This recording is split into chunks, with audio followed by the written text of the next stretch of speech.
Hello दोस्तों, मैं हूं आपका होस्ट जस्ट फॉर कोड। दोस्तों आ गया हूं आप लोगों के लिए एक और अमेजिंग पार्ट लेके पोर्टफोलियो डेवलपमेंट का, यानी कि जो हम लोग पोर्टफोलियो बना रहे थे उसी का ये पार्ट है। और हमारा जो वीडियो है वो कहाँ पे जाएगा, इसी वाले प्लेलिस्ट यानी कि हमारे यूट्यूब चैनल पर पोर्टफोलियो 2 नाम का जो प्लेलिस्ट बना हुआ है उसी में ये वीडियो जाएगा। आप लोग को स्टेप बाय स्टेप वहाँ से जाके देखना है एक चीज़। ठीक है, तो आज हम लोग ने कहाँ तक काम कर लिया था, ये देखिए यहाँ तक काम किया था। फैक्ट सेक्शन हम लोग बना रहे थे, इसमें हमें इसको चलाना है, यानी कि काउंटर इसको बनाना है। यानी कि जब यहाँ पे हमारा स्क्रॉल बार आए तो ये हमारा इंक्रीमेंट फॉर्म में बढ़े, है ना, यानी कि ये काउंटर हो। ओके, तो सबसे पहले तो यहाँ पे देखिए कंजस्टेड है तो इसके नीचे बी आर लगाएंगे। यहाँ पे आइए अपने VS कोड में और अपने प्रोजेक्ट को ओपन कर लीजिए। ये देखिए जो हमारा काउंटर वाला एलिमेंट है ये हमारा है। जैसे कौन सा काउंटर वाला एलिमेंट है, हमारा नंबर जिसमें रखा हुआ है, ये देखिए S3 है ना। और यहाँ पे जो हमारा कॉल MD4 है, या ये देखिए कॉल MD3 है, ये पूरा इस रो के नीचे एक काम करिए बी आर लगा दीजिए। 2 बार बी आर टेक का यूज कर लीजिए ताकि थोड़ा सा जो कंजेस्टेड है इसमें ये नीचे से ऊपर आ जाए थोड़ा। ये देखिए अब ठीक है ना, ये ऐसा रहेगा। ठीक है, अब हमें इस पे जो है क्लास देना है, जो S3 है हमारा इसमें क्लास देना है इसमें, है ना। और इसमें कुछ और लिखना है, तो यहाँ पे मैं रो को फिर से ओपन करता हूँ। ये देखिए सभी S3 में एक बार में दे सकते हैं आप। यहाँ क्लिक कर लीजिए इस तरीके से, और यहाँ भी क्लिक कर लीजिए। S3 में सिर्फ क्लिक करना है आपको, इस तरीके से क्लिक कर लीजिए। 2 हो गया, ये हो गया तीसरा हमारा, और ये हमारा चौथा। अगर आप लोग एक बार में नहीं क्लिक कर पा रहे हैं तो आप क्या करेंगे, एक एक करके क्लिक करेंगे। ठीक है, अब कैसे क्लिक करना है, आल्ट की दबा के रखना है और इस पे माउस लेके जाना है, कर्सर क्लिक कर देना है। लेकिन जो नहीं दिखेगा यहाँ से उसको स्क्रॉल करना पड़ेगा ना आपको, तो आप आल्ट की से उंगली हटा लेंगे। ठीक है, आल्ट की से उंगली हटा लेंगे, तब जाके उसको जो है सेलेक्ट करेंगे। कैसे, देखिए जैसे मैं यहाँ क्लिक करता हूँ और यहाँ क्लिक कर दिया, अब यहाँ पे नीचे नहीं दिख रहा है मुझे, तो क्या करेंगे, आल्ट की से हटाएंगे, फिर स्क्रॉल कर लेंगे, तब यहाँ पे जाके क्लिक करेंगे। ठीक है, इस तरीके से। ओके, सभी जगह पे क्लिक कर लेना है आपको। इसमें आपको एक एट्रीब्यूट लगाना है, डेटा हाइफन सेल नाम का। डेटा सेल नाम का इस तरीके से एट्रीब्यूट लगाइए और इसमें वो नंबर दीजिए जो इसके सामने लिखा हुआ है। यहाँ पे जैसे यहाँ पे 3232 लिखा हुआ है तो ये आप नंबर देंगे। ठीक है, तो यहाँ पे जो नंबर है वो मैं देख लेता हूँ। सबसे पहले तो नंबर भी मैंने नहीं चेंज किया, वो चेंज कर दूंगा। 232 और 521 1453 इस तरीके से नंबर है। तो मैं सबसे पहले तो 232 यहाँ पे लिख देता हूँ। दूसरे वाले में क्या रहेगा वो अभी आप लोग यहाँ पे लिखे, तो दूसरे वाले में 521 है तो 521 इस तरीके से लिखेंगे, और यहाँ पे भी 521 कर देंगे। अगर आप लोगों ने नंबर जो भी रखे आप, कोई दिक्कत नहीं है, तो अपने हिसाब में जो भी आप नंबर रखना चाहते हैं वो रखिए, लेकिन यहाँ पे भी वही नंबर दीजिएगा जो भी यहाँ पे लिखा गया है। ठीक है, इस तरीके से। तो यहाँ पे मैं लिख देता हूँ इस तरीके से। उसके बाद यहाँ पे लास्ट वाला हमारा जो बचा है ये, इसमें क्या रहेगा मैं देख लेता हूँ। यहाँ से 32 रहेगा, तो यहाँ पे मैं 32 लिख देता हूँ।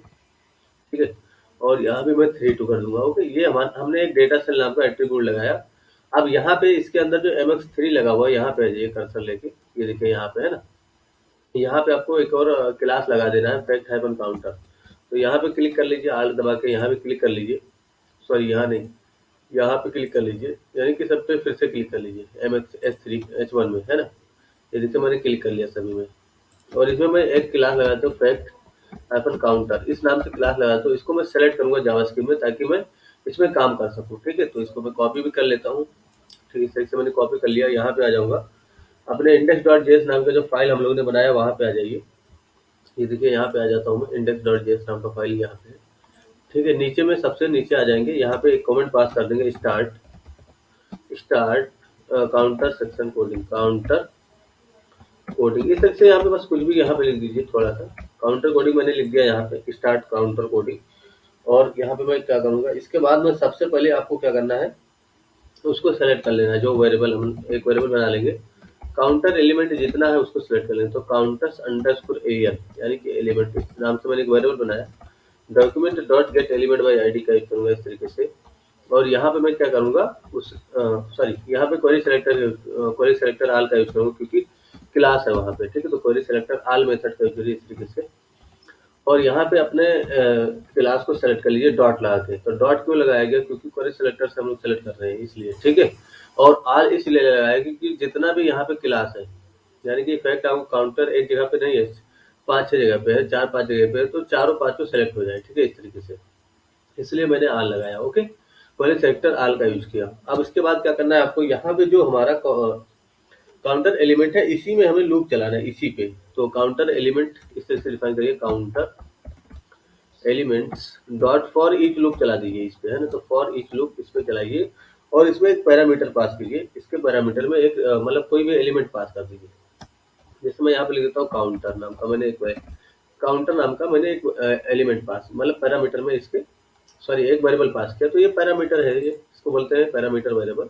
तो इसके पैरामीटर में मैंने काउंटर नाम का एक वेरिएबल पास कर दिया, इसी का मैं यूज करूंगा, ठीक है, काउंटर में। अब जो भी ये रिटर्न करेगा फॉर ईच, ये इस काउंटर में रिसीव होगा, ठीक है। समझिए आप लोग इस चीज को, अगर नहीं समझ में आ रहा है तो आप लोग बताएंगे हमें कमेंट करके, वो चीज मैं आपको समझाऊंगा अच्छे से, ठीक है। यहाँ पे पॉसिबल नहीं होता कि एकदम अच्छे से समझाया जाए सब कुछ, ठीक है।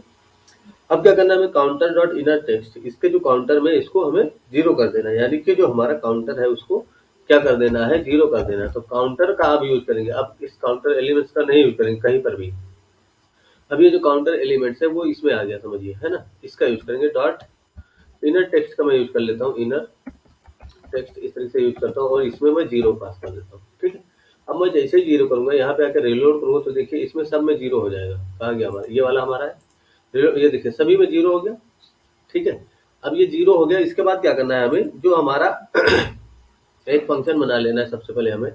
तो जीरो हो गया, उसके बाद क्या करना है आपको, यहाँ पे एक फंक्शन बना लीजिए, इस तरीके से एक फंक्शन बनाइए, इंक्रीमेंट काउंटर नाम का, इंक्रीमेंट काउंटर इस नाम से एक फंक्शन बना लीजिए। इसके अंदर काम करेंगे, ठीक है। जब तक इस फंक्शन को कॉल नहीं करेंगे ये काम ही नहीं करेगा, ठीक है। तो इसके ऊपर ही इस फंक्शन को कॉल कर देंगे, यहाँ से कॉपी करिए, इस तरीके से कंट्रोल सी करके कंट्रोल भी कर दिए, यहाँ पे इस तरीके से कॉल कर लीजिए। तो ये जो फंक्शन है यहाँ पे मैंने कॉल कर लिया, ओके। अब क्या करना है हमें, जो हमारा मतलब करंट नंबर है इसमें से निकाल लेना है। तो करंट नंबर कहाँ पे है हमारा, इसके अंदर है करंट नंबर। सपोज कीजिए ये जीरो है ना करंट नंबर, तो उसको निकाल लेंगे यहाँ पे। तो एक वेरिएबल बना लीजिए इस तरीके से, करंट अंडरस्कोर नंबर नाम का, इस नाम से मैंने एक वेरिएबल बनाया। और कैसे निकालेंगे हम इसको, काउंटर, अगर मैं हम यहाँ पर लिख दे काउंटर डॉट इनर टेक्स्ट तो हमें करंट नंबर मिल जाएगा। तो इसे लिख दीजिए काउंटर डॉट इनर टेक्स्ट, है ना, काउंटर डॉट इनर टेक्स्ट, तो आपको करंट नंबर मिले। अगर आप देखना चाहते तो कंसोल में क्या पास करेंगे, कंसोल डॉट लॉग का यूज करिए इस तरीके से, और यहाँ पे पास कर दीजिए करंट नंबर को, ठीक है। तो ये करंट नंबर हमें क्या देगा, अभी देखिए मैं यहाँ पे आता हूँ और यहाँ पे इंस्पेक्ट कर लेता हूँ सबसे पहले, और कंसोल में जाता हूँ। ये देखिए कंसोल में गया मैं, यहाँ पे मैं रिलोड करूंगा। कंसोल ये है हमारा, कहाँ गया, ये रहा कंसोल। यहाँ पे देखना अभी कुछ नहीं, रिलोड करूंगा मैं फिर से। ये देखिए क्या है, 4 बार जीरो आया, ये 4 लिखा हुआ है, जीरो लिखा हुआ है, तो 4 बार जीरो, यानी कि यही चारों रिटर्न आया, ठीक है। समझ में आया। तो करंट नंबर में अभी क्या है, जीरो है, ठीक है। इसको भी हम लोग हटा लेंगे। अब डेटा सेल का हम लोग डेटा सेल का वैल्यू निकाल लेते हैं।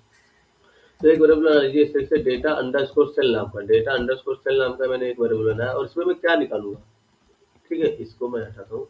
इसको कहाँ से हम लोग डेटा सेल निकालेंगे, काउंटर, यानी जो काउंटर है ये वाला हमारा, इसके अंदर अगर हम ये वाले एट्रीब्यूट को एक्सेस करें, डेटा सेल नाम का जो एट्रीब्यूट है, तो हमें क्या मिल जाएगा, ये नंबर मिल जाएगा, ठीक है। तो काउंटर के अंदर से हम लोग क्या डिफाइन करेंगे, counter dot get attribute, get attribute method का यूज करेंगे। गेट एट्रीब्यूट, सेट एट्रीब्यूट, अगर आप लोगों ने जावास्क्रिप्ट में पढ़ा होगा तो आपको पता होगा।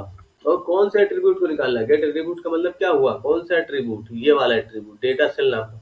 तो ये जो डेटा सेल नाम का एट्रीब्यूट लगा हुआ है, इसी फैक्ट काउंटर में तो ही लगा हुआ है, इसीलिए हम लोग इसी को एक्सेस करेंगे, ठीक है। तो डेटा सेल नाम का जो एट्रीब्यूट है मैंने एक्सेस किया गेट एट्रीब्यूट, और यहाँ पे डिफाइन किया इस तरीके से, ठीक है। तो ये हो गया हमारा डेटा सेल इस तरीके से, ठीक है।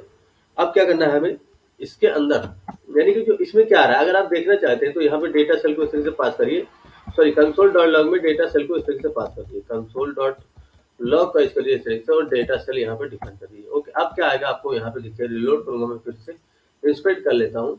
ये देखिए मैं फिर से कंसोल में जाता हूँ, यहाँ पे आकर रिलोड करूंगा। ये देखिए रिलोड किया मैंने, क्या आया, 32 232 521 14 53 एंड 32। ये कौन सा नंबर है, ये वाला नंबर है दोस्तों, जो कि यहाँ पे डेटा सेल में डिफाइंड है ना।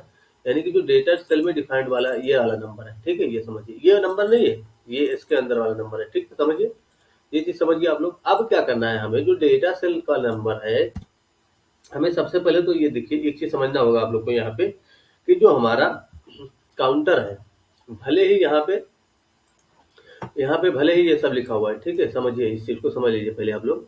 यहाँ पे जीरो है, काउंटर सपोज ये देखिए 521 लिखा हुआ है यहाँ पे, और यहाँ पे 14 53 लिखा हुआ है, यहाँ पे 32 लिखा हुआ है, लेकिन जो काउंटर है हमारा वो एक साथ ही रुकना चाहिए। भले यहाँ पे 32 है, यहाँ पे 1400, लेकिन काउंटर सब हमारा एक साथ ही रुकना चाहिए। तो इसके लिए क्या करेंगे हम लोग, इसको डिवाइड करेंगे। कैसे डिवाइड करेंगे, एक वेरिएबल और बना लीजिए, एक वेरिएबल मैंने बनाया नंबर नाम का इस तरीके से, और यहाँ पे क्या करेंगे हम लोग इसको डेटा सेल के अंदर से डिवाइड कर देंगे। तो डेटा सेल डिवाइडेड बाई जो छोटा नंबर होगा इसमें, सबसे छोटा नंबर जैसे ये 32 है तो यहाँ पे 32 लिख देंगे, डिवाइडेड बाई 32 है ना, ये लिखा मैंने। अब क्या होगा यहाँ पे जो हमारा नंबर है वो डिवाइड होके कहाँ जाएगा, डेटा सेल में जो भी नंबर है वो 32 से डिवाइड यानी छोटे नंबर से डिवाइड होगा और इसमें चला जाएगा। ठीक है, नंबर में। अब एक और वेरिएबल बना लीजिए इस तरीके से, जो हमारा इंक्रीमेंट नाम का एक वेरिएबल बनाइए इस तरीके से, कुछ भी आप दीजिए नाम, कोई दिक्कत नहीं वेरिएबल का। इंक्रीमेंट नाम का मैंने एक वेरिएबल बनाया और इसमें क्या रखूंगा मैं, इन दोनों को जोड़ दूंगा। यानी कि जो नंबर है और ये सपोज कीजिए इसमें कुछ भी नंबर आया और यहाँ ये वाला नंबर, इन दोनों को हम लोग जोड़ेंगे। ठीक है, तो कैसे जोड़ेंगे, यहाँ पे डिफाइन कर दीजिए इस तरीके से, नंबर नंबर प्लस प्लस का यूज करिए और यहाँ पे करंट नंबर, इन दोनों को जोड़ दीजिए। ठीक है, तो ये दोनों जुड़ के कहाँ जाएगा, अब इसमें जाएगा। अगर आप देखना चाहते हो काउंटर का फिर से यूज करिए, डॉट इनर टेक्स्ट इस तरीके से, और यहाँ पे करंट नंबर को डिफाइन कर दीजिए। ठीक है, तो करंट नंबर इस तरीके से मैंने सॉरी इंक्रीमेंट को डिफाइन कर दीजिए, इंक्रीमेंट इस तरीके से, यानी कि दोनों जोड़ के कहाँ जा रहा है, इसमें जा रहा है, तो इसका यूज कर लेंगे। यहाँ पे अगर रिलोड करूंगा तो देखना इसमें कोई नंबर दिखेगा, ये देखिए है ना, इस तरीके से नंबर दिखा। लेकिन हमें क्या करना है, ये जो पॉइंट के बाद की वैल्यू आ रही है ये नहीं चाहिए हमें, पॉइंट के पहले की सारी वैल्यू चाहिए। तो पॉइंट के बाद जो वैल्यू आ रहा है वो इसके वजह से आ रहा है जो डिवाइड हो रहा है। तो क्या करेंगे आप लोग, इसको मैथ डॉट फ्लोर में रख दीजिए, इसके इसमें जो पॉइंट की वैल्यू रहेगी वो हट जाएगी। मैथ डॉट फ्लोर मेथड का इस से यूज करिए और इसके अंदर रख दीजिए। अब क्या होगा, पॉइंट का वैल्यू आपको नहीं मिलेगा देखने को। ठीक है, ये देखिए है ना, इस तरीके से। तो यहाँ पे बेसिकली क्या आ रहा है ठीक है, ये देखिए है ना, इस तरीके से नंबर मिला आपको। सपोज कीजिए मैं आपको, अगर मैं यहाँ पे इंक्रीमेंट को कंसोल डॉट लॉग में पास करूँ, इस तरीके से डिफाइन करता हूँ, कंसोल डॉट लॉग का यूज करता हूँ और इंक्रीमेंट को मैं यहाँ पे पास करता हूँ, देखिए। ठीक है, तो क्या मिलेगा हमें, यहाँ पे रिलोड कर दिया मैंने और इंस्पेक्ट कर लेता हूँ।